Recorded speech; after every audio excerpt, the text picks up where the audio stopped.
funny, damn it. So what are you doing? Nothing. Nothing? Why not? Trying to get on this Lifestyle Radio website. Sounds like a cool website. Yeah, it's alright. Oh, wait, I might have it. You might have it. You're listening to Lifestyle Radio. The opinions expressed during this show are those of the individual participants and do not necessarily reflect the opinions of their associated organizations or Lifestyle Radio.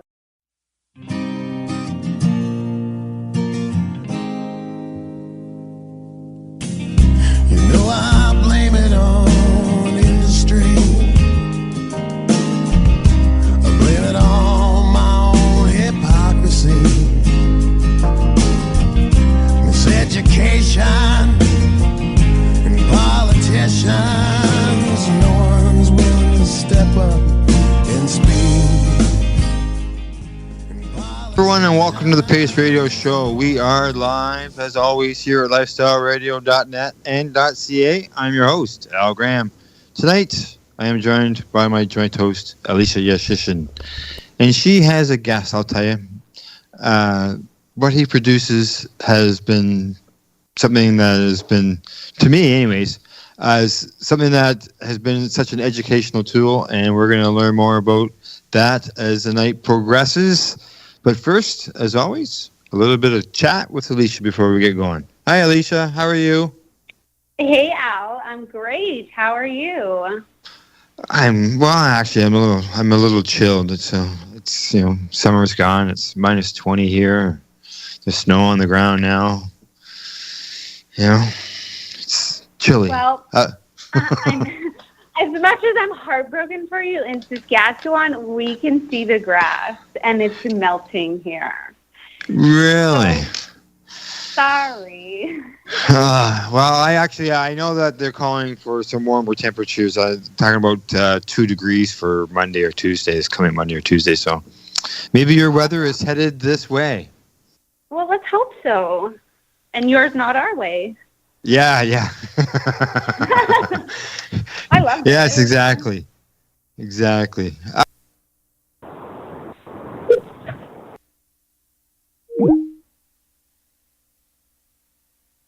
Ontario. I'm sure sometime you will have the opportunity to talk about your province, but here in Ontario, our government has passed some cannabis laws. And are they good? They're bad? More bad laws? Well, it's obviously not what everybody fought for, I can tell you that much. It had resounding support, I would say. It looks like 2/3 or more of the MPs here in the province, MPP, supported it. Looks like the only people who were voting against it was the Conservative Party, which, isn't. Yeah, now this is very disturbing, is that it includes storefronts could end up with fines of $1 million. Are you serious? I'm serious. $1 million. I'm sitting here on the CBC. That's like Reefer Madness reincarnated. It is. Yeah. Sorry about that, guys. That's my phantom phone there. I don't know what started today. I apologize for that. It's just like my internet and everything just cuts out. I don't know what goes on there. It just stops. Oh, yes. Yeah, no problem. At least you've warned us. And if you disappear during the program, we'll be able to find you. Yeah, people know. I'm sorry about that, guys. It sucks. I hope I'm not in the middle of or what I think to be a good statement or saying, and then it cuts out like that. It's driving me crazy. Makes me sound like a weirdo. Well, but thanks for having me on. Yeah, no problem, Adam. Just so everybody knows, this is Adam Scourgie of Scourgie Productions. Adam has been involved in some very important and very educational cannabis educational films, as I mentioned in the beginning here. The Union and the Culture High, and you've spread into some other stuff as well that we'll discuss as the night progresses. Excellent. Sounds good. I enjoy talking about both. I'm sure you will. And and your other projects too, because I know you're getting some good reviews on your Ice Gladiator, so we'll get into stuff like that as well as the night goes on. Perfect. Okay, Alicia. Well, we've got Adam before his phone goes, or if it goes again.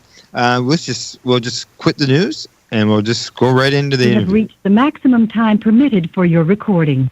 If you are satisfied with your message, press 1. To listen to your message, press 2. To erase and re-record, press 3. That Sounds mine? like I don't know. I thought it was. I don't know what's going on there. I've never. What message is being? Who's recording? To erase and re-record, press 3. Yeah, I don't know. Sure. Yeah, yeah. Well, I know. You still there? I know our if you are producer's in the satisfied with your background. message, He's press 1. trying To to deal listen with to your that. message, press 2. To erase and re-record, press 3. Press 3. No. Hang up. Sorry you're having trouble. Oh, Your message has been sent. we're having Goodbye. trouble. Who is this lady? She's cramping my styles. Yeah, she's interrupting the interview. There, I think we lost her. I think she's gone. we lost her? Okay, good. Did we lose Alicia? No, I'm here. Yeah. She's there. Okay. Okay, so, perfect. I have been informed that she is gone. She has left. Is that like? Would that be like? What do you call that? Photo bombing? She's radio bombing here, just dropping in. Cell phone, radio cell phone bombing. Oh, wow. Okay. Okay, well, we're all good. We're all here again, so we can get going. Okay, Alicia, I'm going to hand the reins over to you, and don't worry about it when it comes to hockey. I got some questions for you. I can help fill. I can help fill in the gaps there too, if that's somewhere not in your guys' wheelhouse. No problem. Yeah, Alicia warned me. I don't know a bunch about hockey, Al. It's played on ice. It's played on ice. I know that. It's got equipment. and you can watch them on TV. Yes. That's awesome. Yeah. And it's getting very popular amongst women. My daughter plays. She's 11 and in quite a competitive league. So it is not just for men anymore. Yeah. My daughter played as well. I understand what you mean. There's a lot of women's hockey being played out there. And some of them are in some very big leagues as well. It's like, I'm not talking about the world stuff because there's the world's part of the women's hockey, but even just league hockey, there's big league hockey as well with the ladies. Yeah. No, exactly. Yeah. So, all right, Alicia, we'll pass the reins over to you. Awesome. Sounds good. So, Adam, I like to ask most of our guests, what was your first experience with cannabis? What brought you to the cannabis table? Interesting. Well, I have two different. So my first experience with cannabis, I remember very clearly. I would have been 14 or 15. I didn't have my license yet, and I was hanging out with an older family friend, and he was like, "Oh, I'm going to," I was in high school, and I was kind of late to the game. Almost everybody, I must have been 15, turning 16, because everybody else seemed to have done it or tried it, and I was one of the few guys that hadn't. And he was like, "Oh, I'm going to get a joint then, and we can try, and we'll go up in the orchards and we'll smoke." And I was like, a lot of people in high school are like, "Oh, you don't always get high your first time." And I think that's mainly because you don't probably have good weed or you don't know how to toke properly, because it worked for me. I got very high my first time. In fact, I smoked. He had a big joint, and he's like, "Hey, if we smoke this and you're not high after that, then we'll smoke another one." And I remember getting halfway through and being like, "Whoa, I'm feeling really different here." And we're sitting on the bed of a truck with like the bed down, and my legs started feeling really weird because they were hanging off the end. And I was like, I kept playing with them, and then he's like, "Are you okay?" And I was like, "No, I don't think so. Like, I feel weird."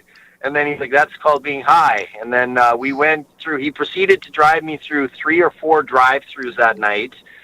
To get me food because I was stopped eating, and we ate when we got back to the house. And then I remember I went to bed because I was like, "Whoa!" I got way too high for my first. So that was my first experience with cannabis. And sure, I'd been around it. We used to have smoke pits in Canada where you were allowed to smoke. I was talking about this the other day, like smoke cigarettes, and how insane that is, because unless you're in your senior year, most people are under the age of 18, which is the legal age of tobacco. And I don't know how they allowed smoke pits in high school, because most of the people were not 18 in there, and you were allowed, it was still on school grounds, but it was a designated area where you were allowed to smoke tobacco. So most people just smoked pot in there too, and then if the teachers came around, they'd step on it and just light up a cigarette, and then teachers would be like, I smell weed. They're like, no, I'm just smoking a Marlboro, U.S. Marlboro, because those times smelled a little different. So it was always around. I'd never tried it before then, but that was my first experience with it. Now, getting into the film side of it was much different for me because I'd come back from New York, where I was going to film school and I was acting, and then I came back to Kelowna, BC, Canada, where a whole bunch of people I knew from high school were now involved in the growing business. And this was the height of like documentaries. Morgan Spurlock's Super Size Me just come out. You know, Michael Moore's Bowling for Columbine was extremely successful. So I think Fahrenheit 9/11 had just come out too. So I was like, I actually looked at getting into the growing business. And instead of doing that, I was like, well, why don't I make a documentary about it? I've never seen one, you know, quality of like Michael Moore's or Morgan Spurlock's, but really breaking down how this billion-dollar industry functions while remaining illegal. So that was the start of how the union was conceptualized before I brought on director Brett Harvey and the team, and he turned it into the called classic masterpiece it has seemed to have evolved into today. Oh, yeah. Yeah. So that's a really short answer that you're looking for, right? No, that's awesome. So when did you realize that you're a filmmaker? That I was a filmmaker? I don't know, because I think even after the union, you know, we questioned ourselves because it took a while to get a deal. Like, it sat for almost 2 years. He was doing film festivals, and it was being viewed online illegally. Like, it seemed all over the world because people were messaging us all the time about how they loved the film and where could they see it. But I know when I wanted to be a filmmaker full-time was when we did the Vancouver premiere of the Union. And we'd done a few other festivals first because it was our first time. And I mean, as a filmmaker, you try to get into the Sundances and the Tribecas, and there's no chance that's happening. They all, like, rejected us. Oh, no, they all rejected us. They said, no, they gave you the unfortunately, you didn't make this year's selection, blah, blah, blah. But we were getting into a lot of other great festivals that weren't considered, you know, the large, you know, most well-known festivals.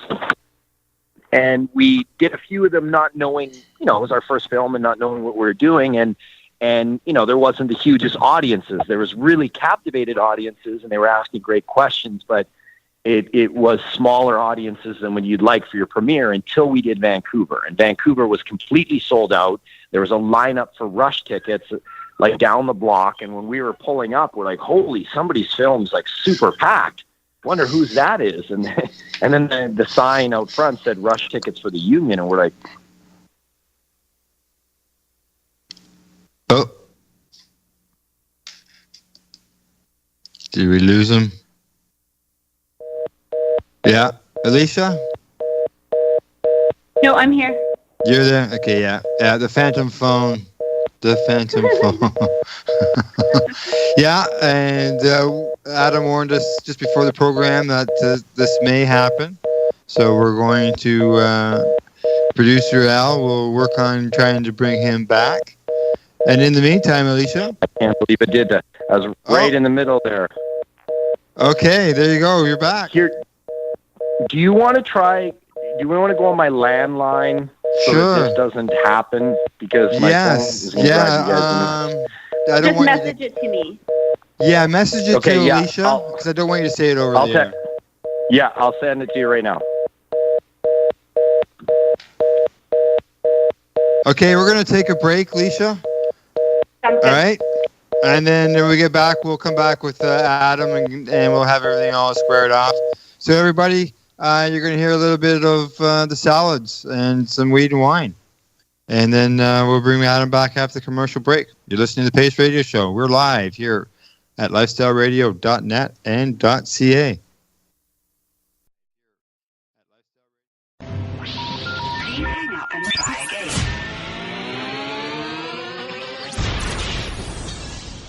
You're listening to Lifestyle Radio.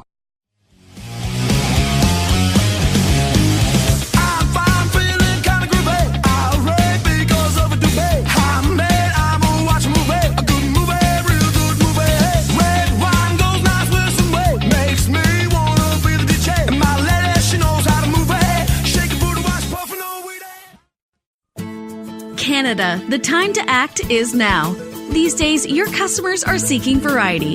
Increase your earning potential by expanding your inventory with CC Nexus, Canada's largest cannabis seed wholesaler. CC Nexus stocks over 60 reputable breeders, including Canuck seeds, with a wealth of autoflower, regular, feminized, and CBD strains. All first-time customers will receive a free pack of Canuck seeds, plus a mug, t-shirt, and additional promotional materials. Add strains and increase your profit with CC Nexus, your Canadian-owned and operated wholesaler of cannabis seeds. Discreet, worldwide stealth shipping from Canada, supporting you locally. Call today, 1-844-843-7995, 1-844-843-7995, or visit us at ccnexus.global. The following is a public service announcement from the Canadian Therapeutic Cannabis Partners Society. The Canadian Therapeutic Cannabis Partners Society is a non-profit organization dedicated to ensuring improved access to therapeutic cannabis and cannabis byproducts in Canada. With a federal government that has committed to legalizing cannabis, we feel it is our duty to ensure that the medicinal use of cannabis doesn't get lost in the process and that there are clear distinctions made between the medicinal and recreational use of cannabis. It is our mission to ensure that government regulation doesn't get in the way of a sick, disabled, or terminally ill person's right to use or produce this amazing natural health product. If you would like to get involved, you can contact us on the internet, www.canadiantherapeuticCannabisPartners.com, on Facebook, CTCP Society, or search Canadian Therapeutic Cannabis Partners. CTCP now operates a medicinal cannabis signing clinic. If you want to grow your own medicinal cannabis and are located anywhere in Canada, then I'd like to suggest that you give them a call. They can be reached at 1-613-967-9888. That's 1-613-967-9888, and grow on with CTCP. Man, have you been to Canadays yet? Canadays, Campbellford's premier cannabis culture shop at 19 Bridge Street West. They've got bongs, oil rigs, grinders, and papers. Everything you need for consumption. They've got seeds, soil, nutrients, and dome trays too. Everything you need for cultivation. Get top quality seeds from top suppliers like Canuck and wholesaler Nexus. Canadays. They've got all kinds of awesome cannabis novelties, clothing, and apparel. I know, right? It's a lot more than just a bong shop. Interested in gaining legal access? Canadays can help. They're a PACE information center. You know, people advocating cannabis education? Come by the shop and check it out. 19 Bridge Street West, Campbellford. Canadays. Have your say without saying a word. Canadays.ca.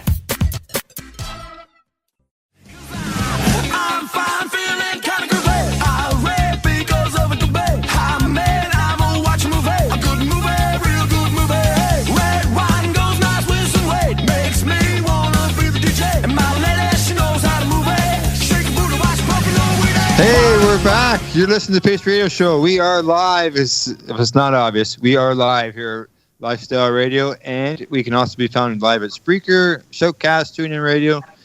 And don't forget, you can always stop in here at Canadays, downtown Campbellford. I'm in the front window watching the cars go by. So today in the program, I've got my joint host, Alicia Yashcheshen, and her guest, Adam Scourgie. And I know we've got him this time. He's involved with Scourgie Productions. And he's behind the great documentaries such as The Union, Culture High, and The Ice Guardians. Okay, I got all that out. Okay, Adam, we have got you here now for the rest of the night, don't we? Yeah, you got me. I'm on my landline now at home because my cell phone's got a poltergeist in it and needs a replacement. So I apologize to all your listeners and you guys. I do not no problem. like doing that to you. So, but now we're on my landline, so there should be no issue. So you'll hear me babble consistently now. Good. Did you hear that little that bumper music? Weed, wine, and a good movie. I always try to match up our bumper music to our guests, and I think I got that one. Perfect. All right. And I love how I talk to more and more people nowadays, and I'll be on a flight or something, and they'll be like, "Oh, what do you do?" And I say, "Oh, I'm in the film industry." And they're like, "Oh, really? What do you do?" Because being in Canada, like I'm in Edmonton, where people don't expect that. Most people are in the oil industry here. And then I'm like, "Oh, I do docs. You probably don't watch it." And then I love this reaction from people. People are like, "That's what I watch the most of nowadays." I'm like, I love people like you that like documentaries. That's what I specialize in. It's great to hear that from more and more people. Yeah. And like I mentioned earlier, I know for myself, I've used them as educational tools to help, teach people about the cannabis issue with the union, the culture high. You have some great interviews in those, but we'll get into them as we go along. And before the commercial break, when we got cut off, you were telling us about the Vancouver Film Festival. Yeah, well, just that was the moment, because I know Alicia had asked, like, what was the moment that you considered yourself a filmmaker? I don't know when I don't remember exactly when I considered myself one, but I knew when I wanted to be one. And it was at the Vancouver Film Festival when we're in a sold-out screening, and I'm seeing the organic emotional reactions from people watching the union. It was the biggest first-time public screening, and I remember how their reactions was affecting me, and I was like, wow, I'm never going to be able to do anything else. Like, what else am I going to be able to do that has an emotional impact on people? And I can see that organically. I knew I'd never be able to just go back to a job that just, earns me income on a piece of paper. It just, for me, I had to be a filmmaker from that point on. That's awesome. And so filmmaking is an art, and that's your art practice. Like, can you explain kind of like what gives you inspiration when it comes to filmmaking? All kinds of things, Will. I guess if I feel an emotional, if I see a subject matter or subject matter is brought to me and I do the research and I feel like, it triggers some kind of emotion in me, then I always run it by my directors. Like now clearly for everybody listening, I'm just one. Great films have great teams. There's lots of people involved. The director's a component. I'm the producer normally, and I'm kind of a hybrid between the creative and financing side and social media side, which has become a big part of it.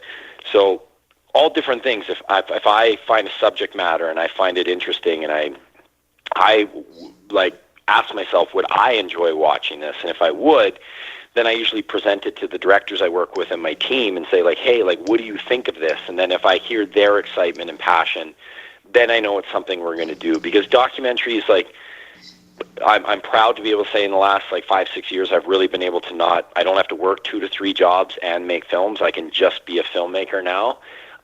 But you're not going to make, yes, there are the exceptions to the rules, the supersize me's and these ones that make a real lot of money. Most of them don't, and you're putting in 2 years of your life or longer. The union, my team and I put in 4 years of our life from concept to delivery of that one. So you have to really be passionate about the subject matter to take it on. Otherwise, you just wouldn't do it. Awesome. So in terms of cannabis, you had mentioned your earlier experiences with it. So during your documentary making, how has your perception changed of cannabis, or what did you learn that's new about cannabis? Well, I think that's why the union and the culture high became so successful. And especially the union for a first film to kind of have the global touch and impact that it had. It came because we were just discovering marijuana as if, all of us our whole team had dabbled in it, other than our editor and producer, Steven. He still to this day he tried smoking a few times, didn't get high, and just, it's not for him. But Brett and myself, the whole team, none of us were regular cannabis users. We just really wanted to look at the business side of the marijuana industry in BC, and how was this always in the news all the time, and how did this billion-dollar industry function while remaining illegal? So we really took just an organic look, perspective from outside of like, okay, why was it made illegal? And I remember we were dumbfounded to be like, wait a minute. Like, no one's ever died directly from cannabis. We're like, no, that has to be wrong. And then we try to prove it wrong. And we're like, wow, how, if we didn't know this stuff and we're making a film about it, how many other people didn't? And I think that's why the union connected with so many people, is people were like, yeah, I always thought this, but I didn't know it. And now when I hear from a Harvard professor like Dr. Lester Grinspoon, or some of the Dr. Todd McAraya, or other people that actually been hired by the government to do studies on it and stuff like that. Dr. McNutt. The people were like, wow, this is, and I think that's why the union, because we were just three guys in a basement suite that really took an honest look at this, not coming from a TV station that had a political agenda, or, a narrative that they wanted to push, or anything like that. And it's why it kind of became this cult classic that we never could have expected it to do. So we really were learning as we were going, and really learned, like so many other people. And like Todd McCormick says in the union, he's like, we learned that although marijuana per se is not that addictive, learning about it quickly becomes so. And we all became addicted to the corruptions of, the studies and how they were hidden, and the influence. And if you follow the money, you really got the true reason of why marijuana was made illegal in the first place. And it was never about protecting people or saving the kids or anything, as the government would have you believe. But that, it's funny because I say these things now, and when we were doing the union, these were pretty crazy, even considered propaganda-like statements. And now it's like you hear every other politician saying what we said in a film 10 years ago. Oh, I love that. Oh yeah. Well, you're the movie The Union. It was showed here in Canada to the parliamentarians. Yeah, it was both films. We were invited back for the Culture High too. Oh. The Liberal parties were the ones that invited us, that have now made it. They made it. It comes July 2018. It's going to be completely legal across the country, recreational, medicinally, the whole thing. The Liberal Party invited both films, bipartisan screenings for everybody to watch, because they wanted to take a real look at legalizing it. So I'm not saying that the films did everything for it, but they certainly helped, bring together politicians that don't ever seem to agree on anything to actually sit down and watch the film and take points and notes and look at it objectively. They got some answers for some questions, that's for sure. Yes. Go ahead, Alicia. And well, like as the film says, they are left with more questions than answers, I'm sure, but realize that, what we're doing was never helping. Even their own goals that they said Prohibition was doing was not accomplishing any of those goals, and they had to look at an alternative situation. So, you're seeing it all over the United States, too. It's cracking, and all over the world it's changing. Yeah. With Uruguay and Portugal and everywhere. It seems every day I turn, there's a new article of a new country looking at regulating or legalizing and controlling and changing their drug policies, because what they've been doing for decades is just not working. It's obvious. It's obvious it's not. Go ahead, Alicia. Oh, I was going to say, out of all of the guests that you interviewed for your documentaries, which had the most impact upon you personally? A lot of them for very different reasons. Of all the documentaries, or just the Culture High and the Union? Just your marijuana documentaries, sorry. Well, I'd say go in spurts. Obviously, like Greg Cooper and Dr. Lester Grinspoon in the first one. Lester's just, you feel like like we had the opportunity to interview. I don't want to say like an apostle, like just a wealth of knowledge. The first Ivy League doctor to ever come out and speak the true science of marijuana. Was a witness in the John Lennon hashish cases. A very, very iconic individual, and then also experienced on his personal side where his son Danny had been diagnosed with leukemia at 12 years old, and he had, the crazy thing about that, and we actually have a bonus clip for the Culture High that we should release online, where he tells that story in detail, where even after he'd written the books, Marijuana Reconsidered and Marijuana the Forbidden Medicine, he was reluctant to give his own son cannabis because no one that young had ever been given it, you know, and tested in any kind of model that they could look at. And he, you know, shakes his head to this day that also because he was trying to go for his professor at Harvard, and that the school frowned upon it, and they were already frowning upon his research, that he was hesitant to do it from the get-go. Where he says, like, you know, I can't believe, looking back now, how naive I was, that my own son's life was on the line, and I was worried about my status at Harvard and reaching my profession. And it was actually his wife that went out to their local high school, which shows how well Prohibition was working, the very place that politicians say we need to protect the children, the schools, the mines, was the only place they knew they could find it. So they went to the local high school. The wife wanted to try it because she'd read his books and said, listen, we need to try this for Danny to see if it will help him with the chemo, to see if it will help his appetite. They went to the local high school, found it from a friend. They thought it was a joke. They're like, really? You guys really want me to go find? You're not going to try to bust me? And they're like, no, we want to try it for Danny. Went, and without Lester's knowledge, Danny smoked before he went for his chemo treatment. And the doctor said, whatever you did today with Danny, we've never seen him in such good spirits. He's feeling great. Lester, keep doing it. And Lester's like, what did you guys do today? Like, you know, trying to, you know, duplicate the routine. Like, what did he eat for breakfast? And they're like, Lester, we went and bought a joint from high school, and he smoked it before he went in there.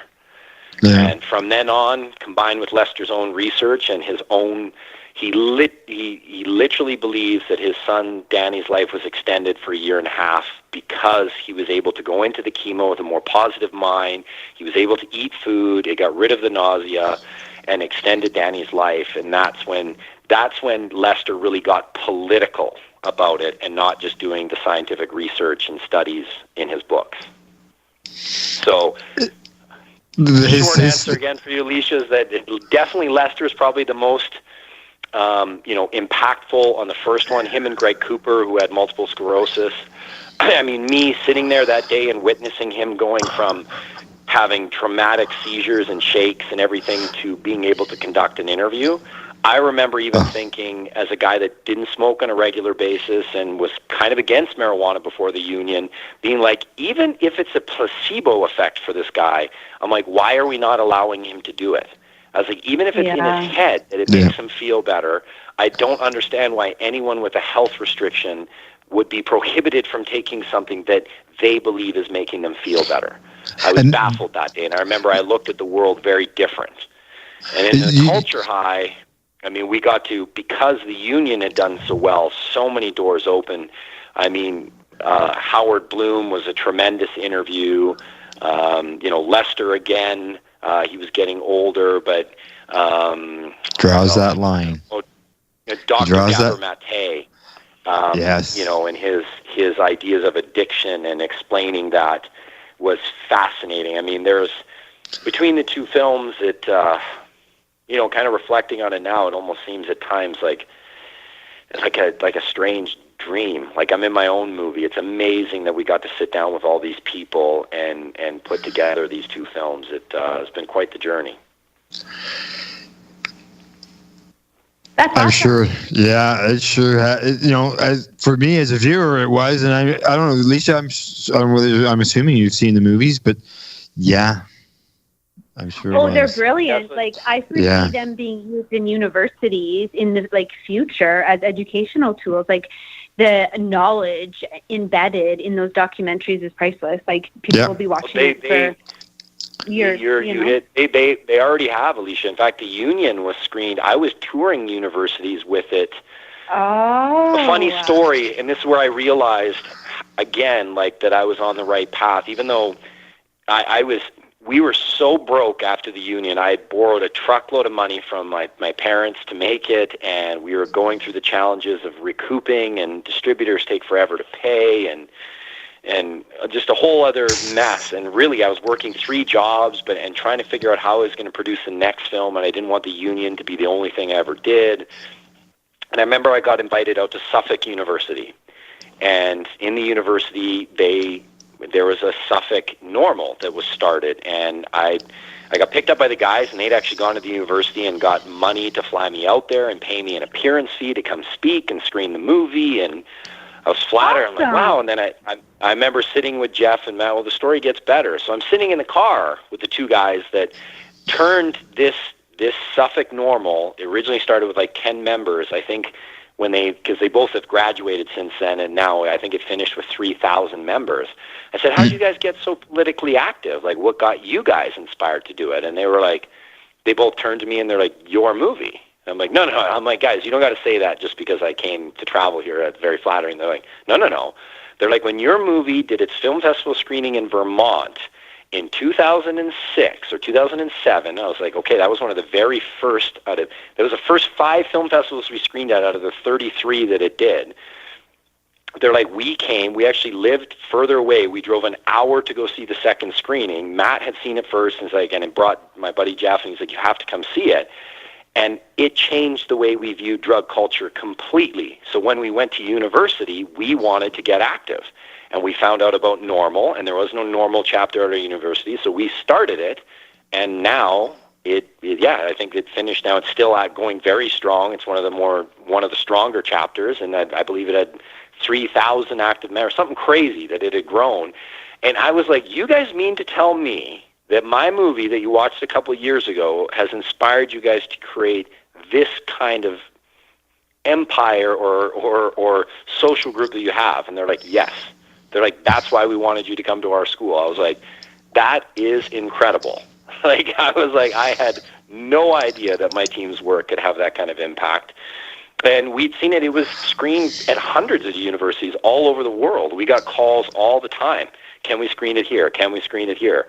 And we'd always just be like, sure. And they're like, what's the fee? We're like, whatever. Just buy it. Just please don't steal an illegal version. Get the high-quality version and buy it on Amazon. And they're like, great. So it has. Both films have been screened in universities all over the world. Awesome. And so how do you think that impacts society by them using your work as an educational tool? I mean, like I've told you specific stories like that, like Parliament Hill being invited. And as I say this stuff, it sounds even crazy to me when I'm reflecting and telling you guys. I'm like, man, this is pretty crazy what these films have done. But I know now, like I'll be on the internet, and as we all do, we're surfing social media a little too long, and I'll see a quote that I'm like, man, that's not exactly like it was in the Union or the Culture High, but this guy has definitely either seen it or had somebody use that quote with him to where he's kind of manipulated and used it for his own. Like in all, I've seen politicians arguing it, like where, you know, like one of the great ones from the Union is former police chief Norm Stamper talking about saying that, you know, doing marijuana is going to lead you to do black tar heroin is ridiculous. It could be said, I got started on milk, right? Addiction doesn't work that way. And I've seen that, like at the time when Norm Stamper said that in 2007 when we released the film, I remember people would laugh and they'd be like, but man, he has a point, right? And then I've seen in political debates, and just as good as a couple of years ago, where a DEA agent will try to say, well, it causes addiction, and the politician arguing with him will be like, no, it could be said that I started on milk. What makes me go? And I'm like, dude, he must have got that quote. Like, why else would you use that kind of quote, right? So it surprises me all the time, and I'll see clips of, and I'd like to at least get my team and I get credit for them, but I mean, you'll see clips. There's one just at the Union the other day that talked about the dangers and the harms, and it's when we're doing all the street interviews, and then we have Lester Grinspoon come in. It's about a 5-minute segment that just somebody's pulled from our film and put on their website to get the Facebook ads, and it has, I think, 400,000 views, and I'm like, that's crazy. It's just a clip from our film that's a decade old that still is getting regurgitated and used on social media platforms. So what did that do to your soul, knowing that you got to denounce reefer madness per se? Because now we're socializing people with your documentaries to think the right way about cannabis. So what did that say? Did you say, what did that do to my soul? Yeah, like what does that do to you? Like, how does that make you feel? Like that's your imprint on the world. Oh, I mean, I'm flat. I'm literally reflecting as we're going through this interview that I'm kind of being like, wow, I haven't had to think about those films in a while. Because, you get so caught up in life. It's like, what about the next one and how to stay in business? And it, I definitely, I look at the struggles that my team and I went through to get the union made. All of us being super broke and working 3 jobs and working in a basement. And I'm sure a lot of people, even I know my wife, she was my girlfriend at the time, was kind of like, man, all I hear is you talk about this film, like, you seem mad. I'm like, people are starting to think you're crazy. And like, it's super inspiring and flattering to see that something that, me and Brett and Steven really believed in and really sank our teeth in, like, grew into this global cult classic it's come today. And then I mean, to see the culture high where we had so many people asking us to do a follow-up. Like, we didn't want to do another cannabis film or drug-related. We wanted to show that we were filmmakers first and we could do other things, and we wanted to do something different, but everybody kept saying, even when we go to distribution meetings and pitch meetings, they'd be like, oh, you're the pot guys, like, great film. We're like, no, like, why do you call us that? Like, we're filmmakers. We made a great pot film, no question, but like would like to just say my name, right? But then, so many people were like, do another one, do another one, do another one. So we did, and then, I mean, to see the Kickstarter support, right? Like, at the time, we raised $242,000. That was a Kickstarter record. We were in the top 5 or 6, and then is that for the Culture High? Mars, and yeah, for the Culture High, we raised $242,000 in 42 days on Kickstarter. Nice. Wow. I am one of those contributors. Oh, thank you. You are I mean, that was astonishing. At the time, we were in the top 10 most funded film and video projects in Kickstarter history. Since then, like, Kickstarter got way more mainstream, and now crowdfunding, like, actually has a term, and there's crowdfunding consultants, and we didn't have any of that shit. We just went off of the popularity of our first film and said, look, we're going to do a newer one, like, updated, shoot it in HD, interview things, see how policies changed.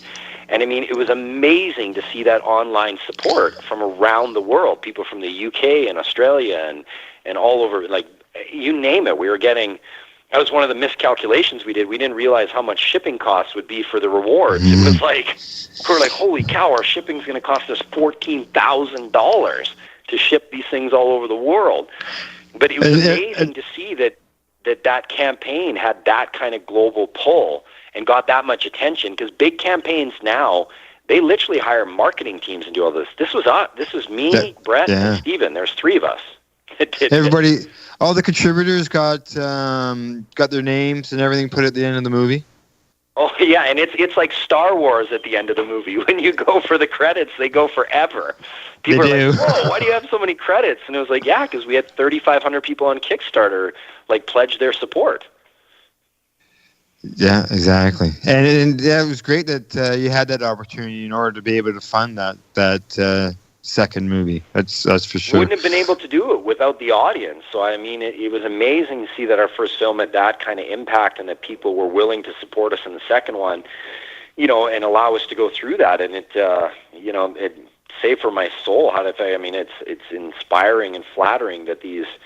I mean, just the other day at my daughter's hockey team, one of the coaches, his brother, he's like, dude, you have to meet my brother. My brother, like, I knew who you were as soon as I saw, your last name. And he's like, you're like my brother, like, you're literally one of his idols. He has your movies. He said you changed his life. And that for me was weird. I'm like, no, I don't like to be anybody's idol. I don't think I'm that. I'm a filmmaker. I love what I do. But he came to a game and, like, wanted to get a picture with me, and all their parents are like, why does that guy want to get a picture with you? And I don't want to say. I'm like, well, because I'm a movie maker. I just was like, oh, we hadn't seen each other. Like, for me, it almost feels like I don't feel. Of course, I'm flattered, and I'll always, like, if anyone did want a picture or a signature or something, but I just don't feel like my picture or my signature is worth getting unless I have a signed movie to give you too. Like, here's a signed copy of The Union. The most valuable part you have is the DVD. Like, my signature could be worth whatever, but it's flattering, it's inspiring, and it's crazy to reflect on it now and think about just how impactful those movies have been.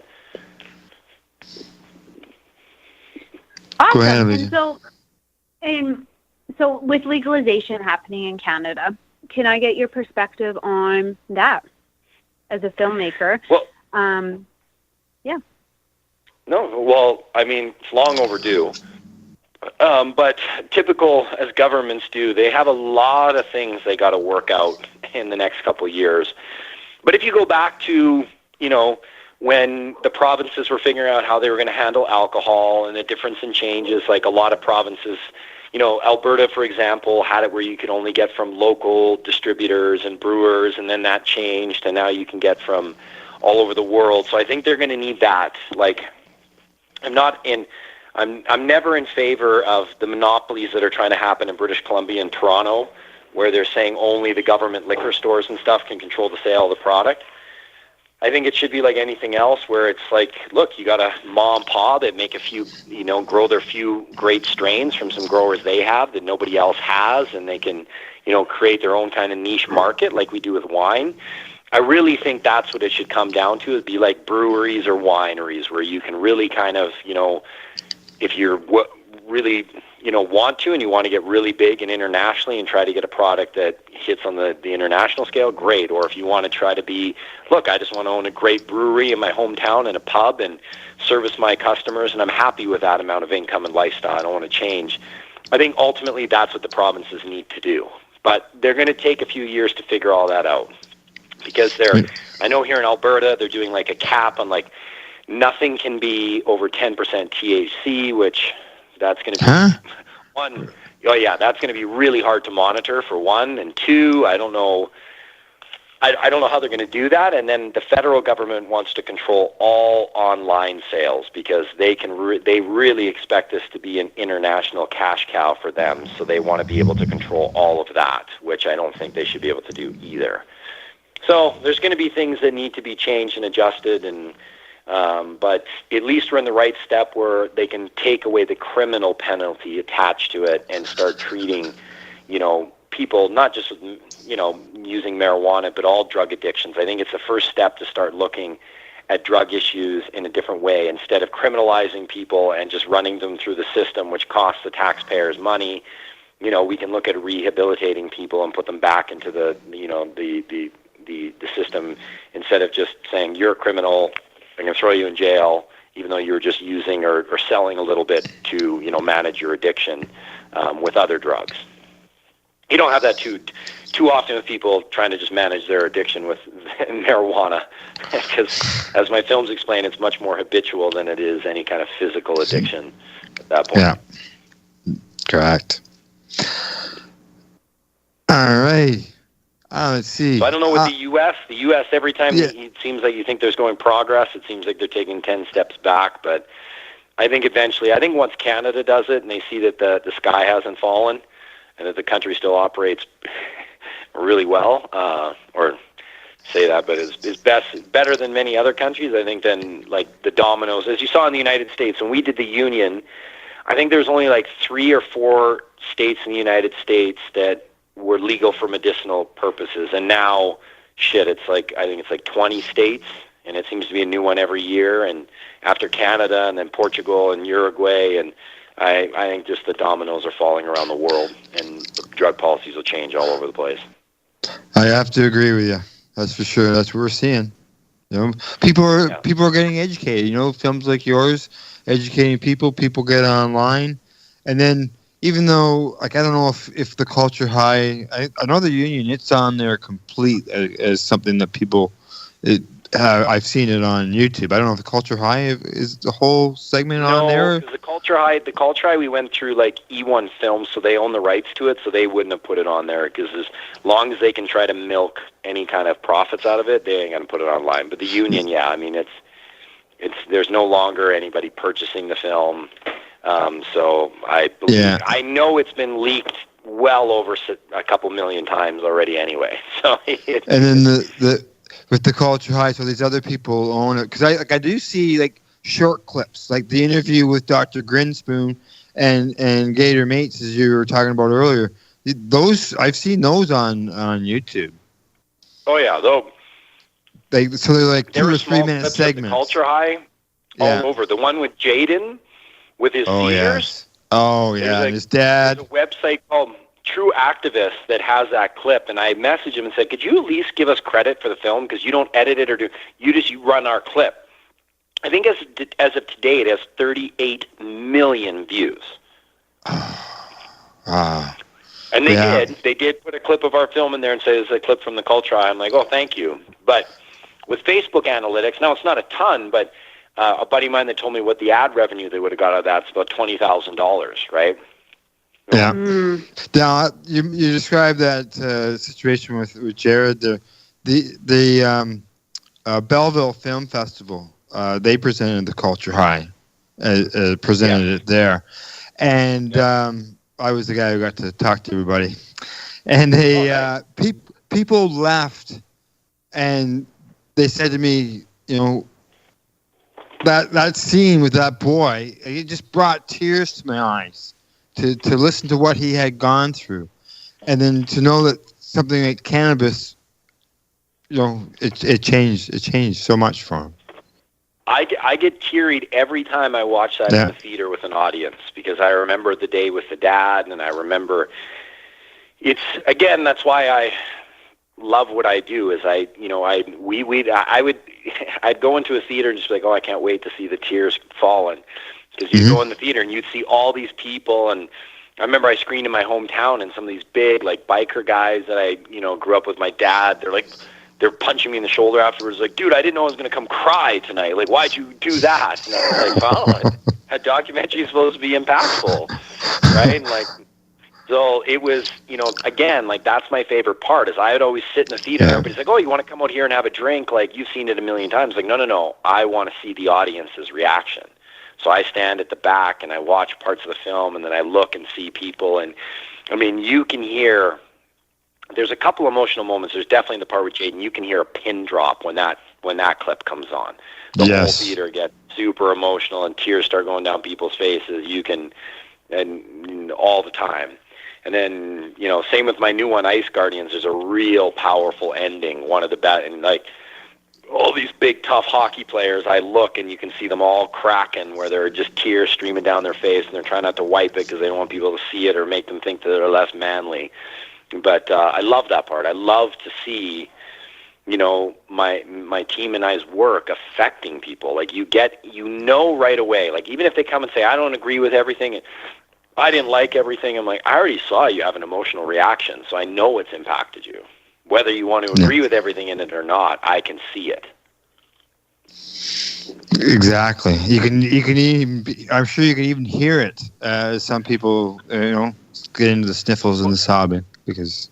Oh yeah. I wait for it in the Culture. I'd sit there and wait, and it'd get so silent in there, and then you'd start hearing the wiping the eyes, and and then you always see the families that are going through this themselves. Like, they're the ones that are like almost uncontrollably bawling because they're like, that's my child going through the same thing.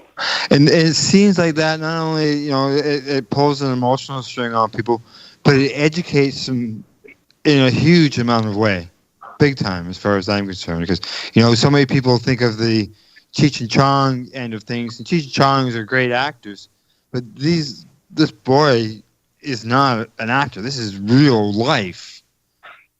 Well, and as a good friend of mine, Jimmy, said this, we were just hanging out not too long ago, and he said, Adam, he's like, the thing is, I know my arguments and my points, and I can research them, and I know the thing, but he's like, but I don't know how to articulate them. He's like, you know how to articulate them so good. I'm like, not really, Jimmy. All I'm doing is just, reverbing what I've gotten from interviews from some of the most intellectual people in the world that are in my films. So I was like, and for me, I'm a visual learner. So after I watch the film, those are then ingrained in my head. So I have those talking points. I'm like, I appreciate the compliment, but I'm really not that clever. I was like, I've sat down and watched the film 100 times. So I have those talking points in my head. But where I'm going with this is that allows other people, where there's many people like that know that they're right, and they know that their passion is not misguided, but they can't articulate it. So films like The Culture Eye and The Union allow them, especially now with the digital age where it's so easy to cut and chop and put them on YouTube, where they're like, look, don't take it from me. Watch this quick clip from a Harvard grad and a drug specialist and a former police officer. Why don't you hear it from them? Do you think they're accredited? And people are like, yeah, those sound like credited. People are like, well, hear what they have to say. Bingo. And then director Brett Harvey does it in such a great way where with the music and the editing, and he puts it so that it really, those points are crystal clear for you to contemplate, right? Like with both films, we always said, like, some people will come out and be like, I don't agree with everything in there. We're like, good, you shouldn't. You should go do your own informed research afterwards. But we've already done our job. If the film makes you want to go do more research after you've watched it because you've had an emotional reaction, that's all a filmmaker's supposed to do.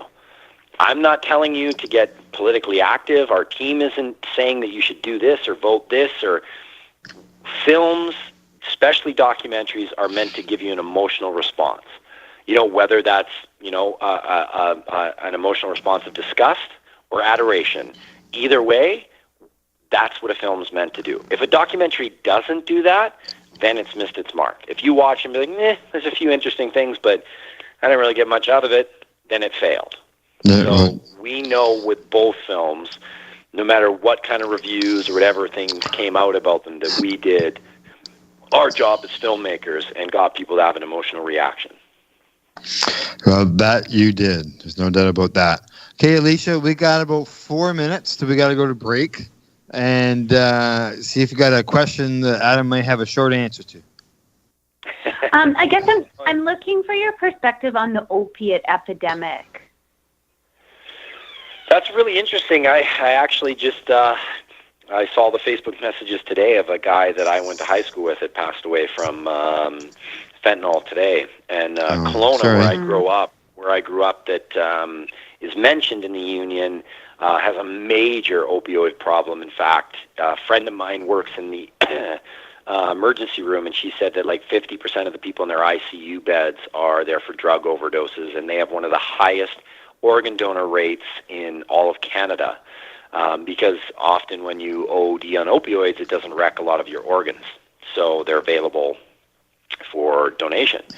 The opioid thing is a very interesting thing because we touch on these, but it's definitely exacerbated since our films came out. So I don't know exactly what would be the cause of that. I mean, one, as both our films discuss, obviously the profitability and that these things are being handed out like candy.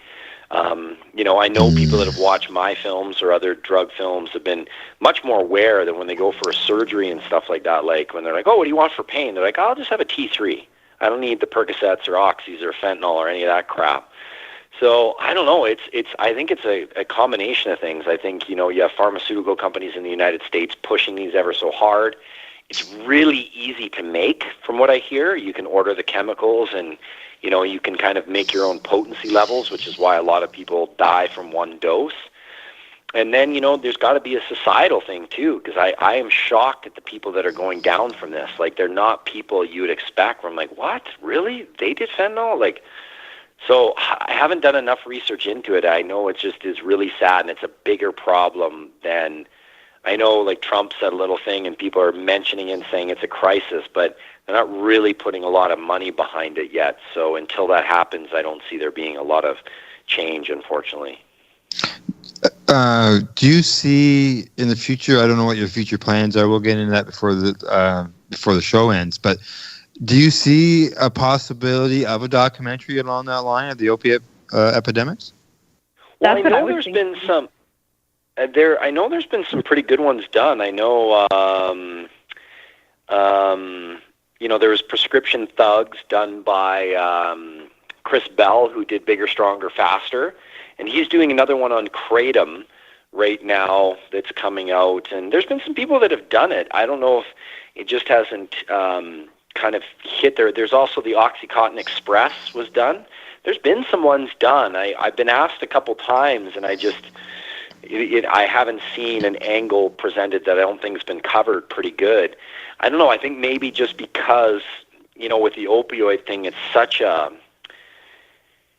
I don't want to say black and white issue, but it's so harsh that there's lots of people that have, like, I know the mother of a friend of mine, both her sons, she had to bury both of her sons to opioids. And she was like, I'm like, would you ever want to do something? And I went to high school with their sister, and I was like, how do you say no? I'm like, oh my God. I was like, I don't know how to, do that, right? And it has to be the right team. And again, like I have to have the director that wants to do it, because if we're going to sink our teeth in, it's going to be about 2 years, right, to really do it. Not that I don't want to do it on the subject matter. It's just the right opportunity hasn't come to cover it correctly and do it justice and honor families correctly. But I hope somebody does one that really gets, a lot of attention. Can maybe do what the Cultrine Union did for marijuana. Let's hope so. All righty. Well, let's go for a break. That was a big, long stretch. So tonight, our bumper music is by The Salads and their song, Weed and Wine. When we return, we'll continue our discussion with Adam Scourgie. You're listening to the Pace Radio Show here at lifestyleradio.ca and .net. You're listening to Lifestyle Radio.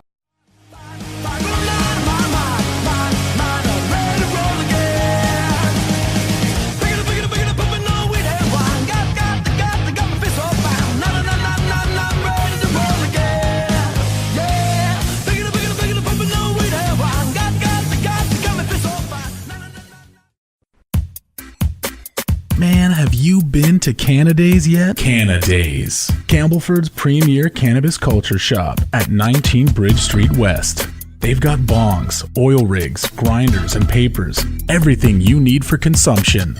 They've got seeds, soil, nutrients, and dome trays too. Everything you need for cultivation.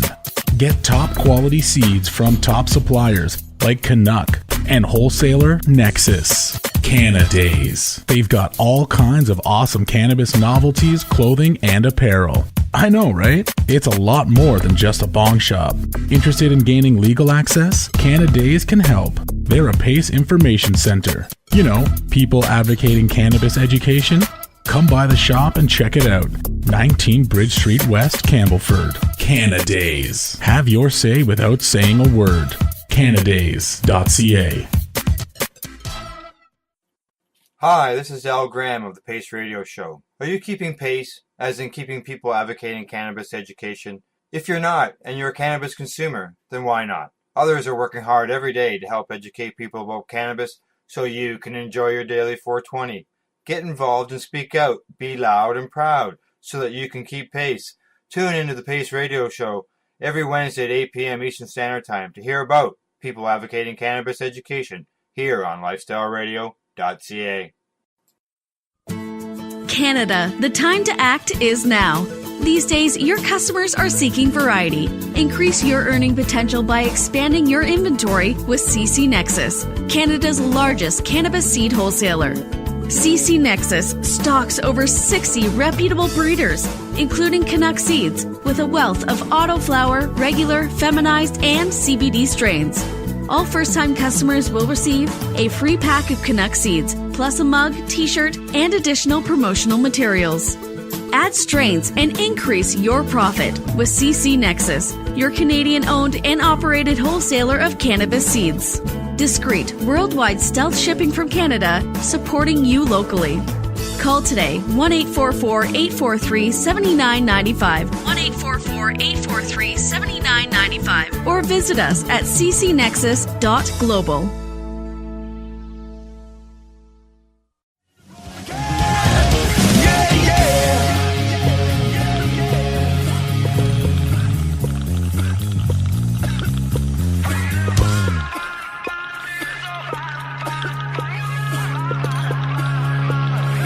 Thanks for tuning into the program, everybody. If you missed the live broadcast here at Lifestyle Radio, you can always catch our podcast at Mixcloud, YouTube, iTunes, and iHeart in the USA. Not here in Canada, just the one in the USA. Sorry about that. Tonight's music was by The Salads, who are described as a punk rock band from Ontario with a strong reggae tendencies, and they have won several awards for their music in the past. If you enjoyed tonight's song, Weed and Wine, then I suggest that you do what I did. Look them up on your favorite search engine. Tonight on the program, we are joined by our guest, Adam Scourgie of Scourgie Productions, and joint host, Alicia Yashcheshen. Okay, Alicia and Adam, we're down to our last segment.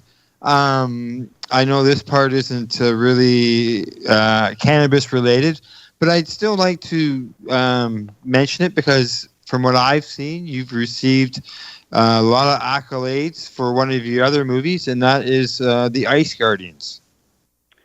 Yeah, well, Ice Guardians is something, it's interesting, the journey on that one, because we wanted to do that right after the Union. It was something that Brett and I had teamed up with again, and we wanted to do that, but we just couldn't get anyone to believe in our skills to do a film in the sports genre. Everyone's like, no, but you guys are the pot guys. And we're like, listen, like, we can do other things. Like, we have talents. We are not just, stuck to one genre. We like anything that's fascinating, that gets us, that we're passionate about. And really, I went to high school with a lot of these guys, so it was important for me to tell their story correctly. And really what Ice Guardians is a history of the evolution and role of the enforcer, or the guy that fights in hockey, and why fighting started, how it evolved over the years, and how it's changed. And it'll be out of the game probably within the next 5 to 10 years. But I really wanted to, Brett and I, no matter what your take is on fighting in hockey or violence in sports, is that it is a huge part of hockey's history. And the guys that played that role need to be honored in the sports history, as well as the goal scorers. So we really wanted to give them a voice in order to say their story and why they did it, and how this was their ticket to make their dreams come true of playing in the NHL. And that I know we've done, because I've, from the NHL players, past and present, that have seen the film have all said thank you for finally telling our story correctly. Nice. Good. It's good when you get feedback like that directly from the players. Well, that's the part in that one that's been, and of course, we've got it from tons of fans and people that have watched the movie too, but most importantly, we wanted to make sure we told their story correctly. Mm-hmm. It's a brutal position to go into, and a lot of people don't understand why they do it, and they think they're just mindless thugs that didn't belong in the game. And, we interview superstar players that, are in the Hall of Fame that played with these guys, and literally said if they didn't have them looking after them and protecting them, that they wouldn't be the Hall of Famers they are today. So it was truly, like I said, I went to high school with a few of these guys that, won Stanley Cups and are pretty legendary tough guys. So it was an honor for Brett and I to be able to tell their story and make that movie. And, it's on Netflix now. Nice. And unfortunately everywhere but Canada, because Canada has Super Channel has the exclusive rights until March. But until then, you can watch it on Super Channel or on iTunes, Amazon, or any of the other transactional platforms. Good. Alicia, have you got any hockey questions for Adam? I knew you warned me. I guess so. What's your most favorite part about making hockey documentaries? Well, the biggest part for, while we were doing it, I'm a fan, so there's times when I'd have to pinch myself, and that's happening a lot these days, because like anything in life, whatever you put a lot of energy and time into, you get better and better at, and then more things come, and it's, things start coming your way. I actually, for the first time ever, got a call from Bell, which you guys know, being Canadian, is a major TV broadcaster here. They're one of only the 5 pillars, to be like, hey, we know you've done a lot of great work in the sports documentary genre, and we have a series that we're looking for 6 producers to bring on to pick to do one of these shows. And I've always been banging, begging, crawling at the doors to try to get another production or another film into production. So to have one of the people that you've been begging for 10 years to call you and say, hey, like, all those meetings those past years and those pitches didn't go unnoticed. Like, we are reaching out to you now and might pick you. Was one of those points in your career where you're like, oh man, it's starting to come together. So I know that isn't directly your question there, Alicia, but it's just the part of being able to work with all these amazing, athletes and stuff that I admired and watched growing up. And now to have a lot of them, like most of our docs, we become really good friends with a lot of the people we worked with. And that part to me is, I can't speak for the director, Brett, and the other team, but for me is the best part about this film is just the relationships that we've made and friendships during the process of making it. Has just been life-changing for me.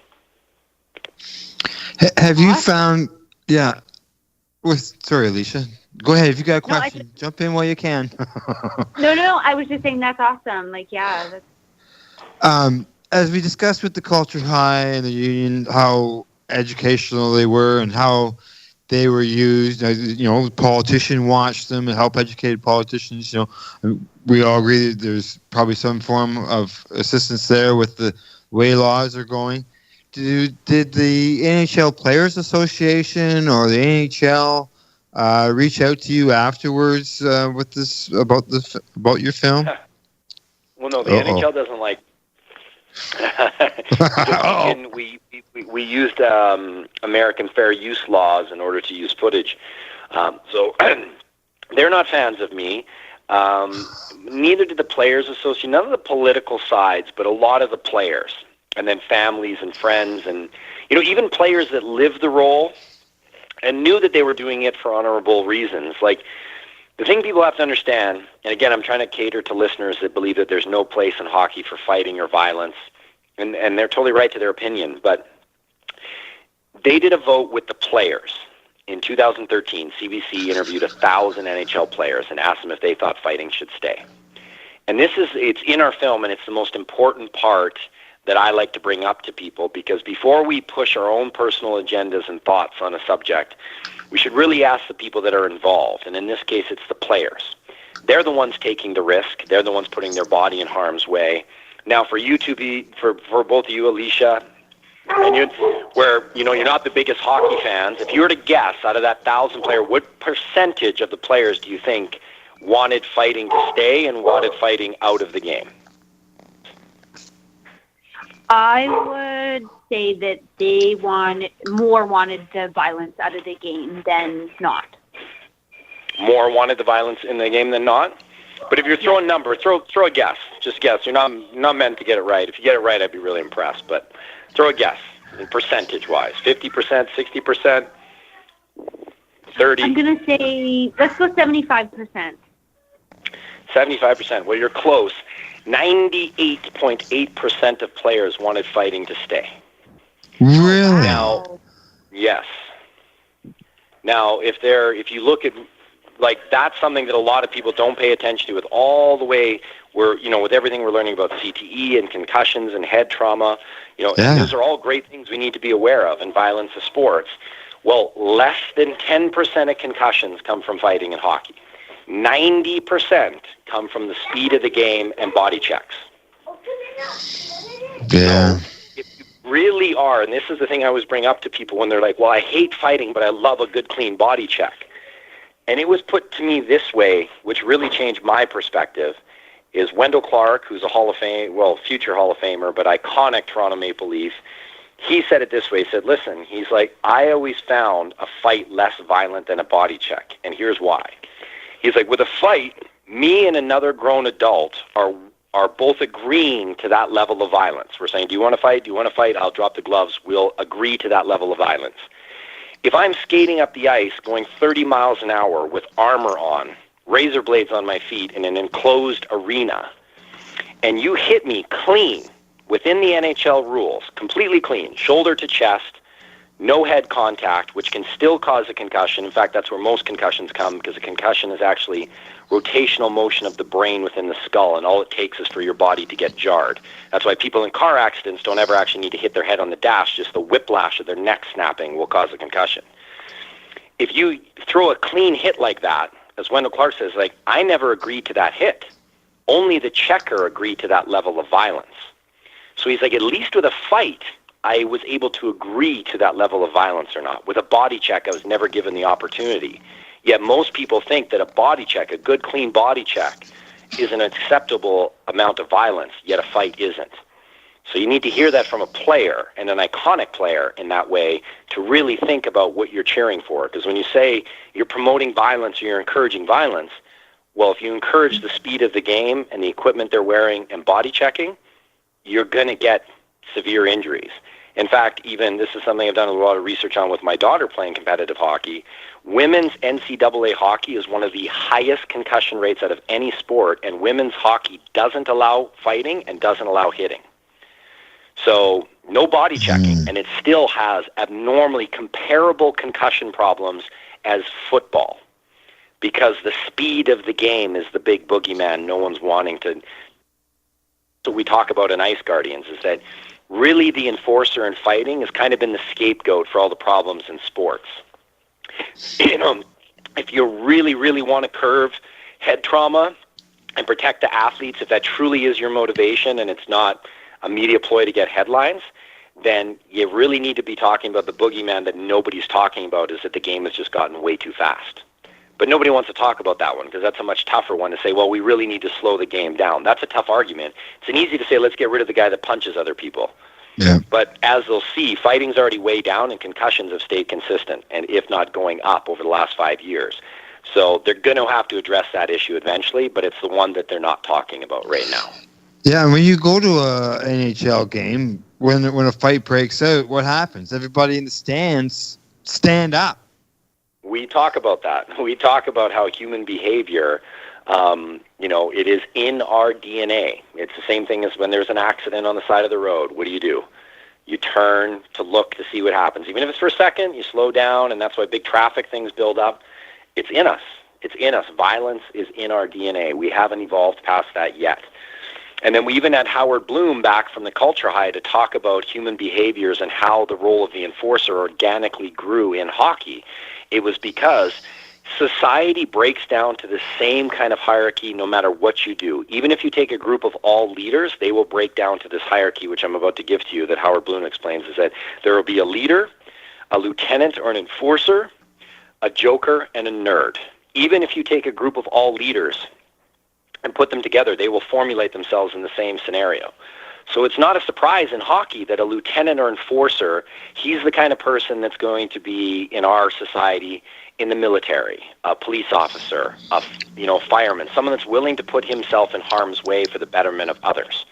That's what a lieutenant or an enforcer kind of does. That's his DNA or his code. So the enforcers, and why for them and the players they played with always felt that it was honorable, is that they felt they were out there protecting their team. And you'll get all the analytics and everybody come out there and say there's no proof to that and it doesn't work and this and that. And it's tough to prove with science, but the best way I can compare it is that I heard this analogy is that, what do both of you guys do when you're driving in your car and there's a cop car next to you or behind you? Try to act normal. Right? No, exactly. What do you put two hands on the steering wheel, you make sure your seatbelt's on, you put down your phone if you were texting or looking at it, you try to drive as safely and as properly as possible, right? Oh, yeah, no excuses. Don't give him a reason to pull you over. That is a deterrent, right, to prevent you from doing things off sides. Well, that's what a lot of superstar players like Wayne Gretzky, like Brett Hall, like these guys, that's how the players feel when they have a guy on their bench that he is known for his fists and his physical play, that if he comes up to a player and says, if you hit my star player like that one more time, I will come and get you. Right? That same instinct that we just went through in the cops behind us, it's human nature. And people will argue and they'll try to say, well, this game, it doesn't always work. It doesn't always work, but the players feel that they feel more secure with it. It's why even this year, and everybody says the role of the enforcer is gone and fighting's almost out of the league, this year, Sidney Crosby, who's arguably the best player in the league, maybe Connor McDavid and Austin Matthews are challenging that now, specifically requested that they get Ryan Reeves from the St. Louis Blues, who is their tough guy and probably the toughest guy in the NHL. And they traded a first-round draft pick for him. And a lot of people thought it was outrageous because Pittsburgh's already won 2 cups within 3 years. But Sidney Crosby wants to be in the Hall of Fame and make the record books, and he's thinking about the longevity of his health. Yeah. And even, again, it goes back to Greg Cooper, that we talked about earlier with him, the placebo effect of smoking weed, right? If he just feels that he's 1% safer because this guy's on the bench looking after him, well, then you can't argue that he feels better. He's telling you that. The best player in the world is saying, I feel better when I know a guy like this is in my corner watching out for me. Yeah. So that's the part that unless we'd interviewed 40 different players from 3 different decades, we would never learn that. That's what was fascinating for me in this film. And that's why I say to people, I'm like, look, don't worry. If you're against fighting, it's going to be out of hockey in the next 5 to 10 years. They will rule change it out of there. There's no question. But I'm really interested to see the statistics on injuries then, because I really do believe, from interviewing these guys and watching that physical play and, relating it back to a police officer there, that I think the game is just going to have more injuries because the speed's going to get up and guys get braver. There's guys that throw hits now because the shoulder pads are bigger. They're like armor. When they used to wear them, they were padding to protect the shoulder. Now they're the like giant plastic weapons that guys are going 30, 35 miles an hour. They're going way faster than they ever did. They're stronger, more conditioned all year round, flying into guys. You're just going to have more and more guys having severe injuries because you're just going so fast with armor on, and there's no repercussions. If I hit you clean and I give you a concussion and knock you out for half the season, but I put my shoulder to your chest and I didn't hit your head as the principal point of contact, that's a clean hit. I can open ice, yard sale you, knock you unconscious, and that's completely clean, as long as my shoulder doesn't hit your head. There's no penalty, nothing on the play. So the only way you're going to be able to prevent that is remove hitting, and now you have an entirely new game. Oh, yeah. Yeah. It's not the same game. Not the same game, exactly. Okay, Alicia, have you got a question for Adam, whether it's over hockey or whether it's over the cannabis movies? I do. So how do you feel about professional athletes like hockey players using cannabis to help with their injuries? That's a no-brainer.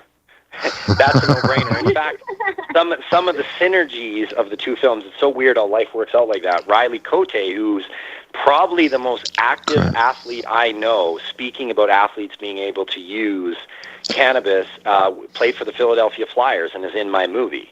And he actually, like when I reached out to him on Twitter, he checked me out and saw the union. He bought it right away, watched it. He's like, dude, I'm a big, like my sister used hemp for her MS. I'm a big, like, marijuana guy. Like, as soon as I watch the union, like, I'll be in Ice Guardians no matter what. Like, I'm in. Like, you do a movie like that about our role, I trust you, I'm in. And now he's been getting a whole bunch of NFLers and basketball players, a lot of people to come forward, because there still seems to be that stigma about it, which is just ludicrous. Like, you win a Stanley Cup and you can fill the cup with booze and drink yourself to death. No problem. You can be given Oxycontins and Percocets and fentanyl. You can get hundreds of different prescriptions all over the country as you're traveling with the team. But use cannabis for pain, that's on the prohibited substance list.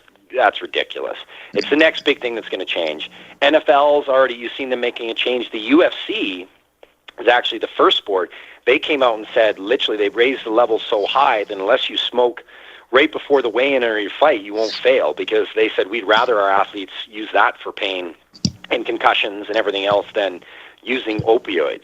So it's only a no-brainer, especially as things get legal. Like, athletes, it's ridiculous to me how the alcohol culture, that seems to be the other thing that's hidden within that, is like alcohol is so accepted in pro sports.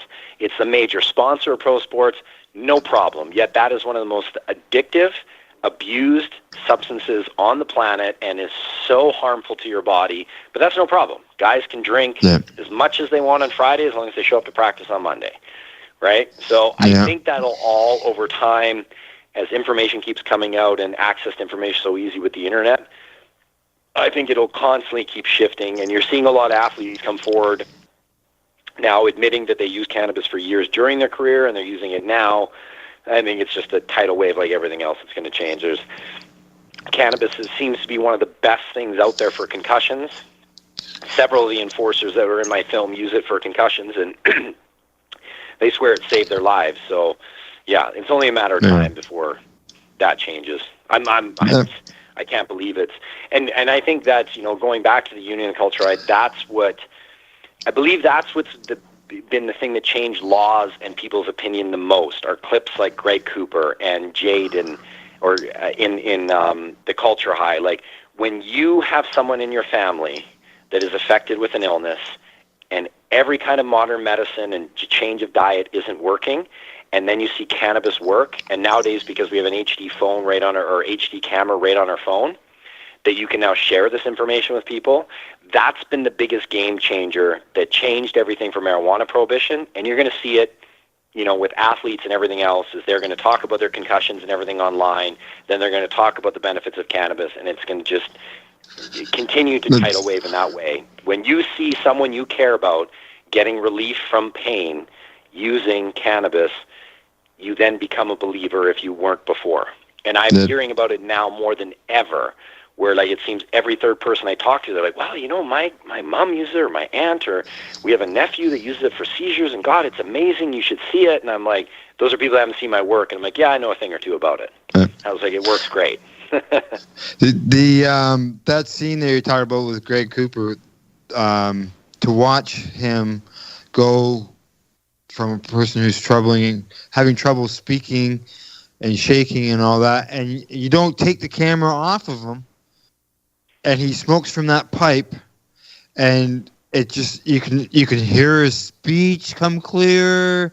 He stops vibrating, and for that's just as powerful as watching a little boy who's been suffering with other conditions. And it may not bring tears to people's eyes, but it is something that is overpowering. More proof. And that's in my personal opinion, with all the activism and everything. I think all that helps. It's always a swell to break through to reason. But if I had to point out what I believe single-handedly has changed the most minds, is it's people that friend or family, when you're like, I'm dead. And I've heard so many people like, I was dead set against it, but then my mom got MS. Well, then my niece got seizures. Well, then a friend of mine had Crohn's disease.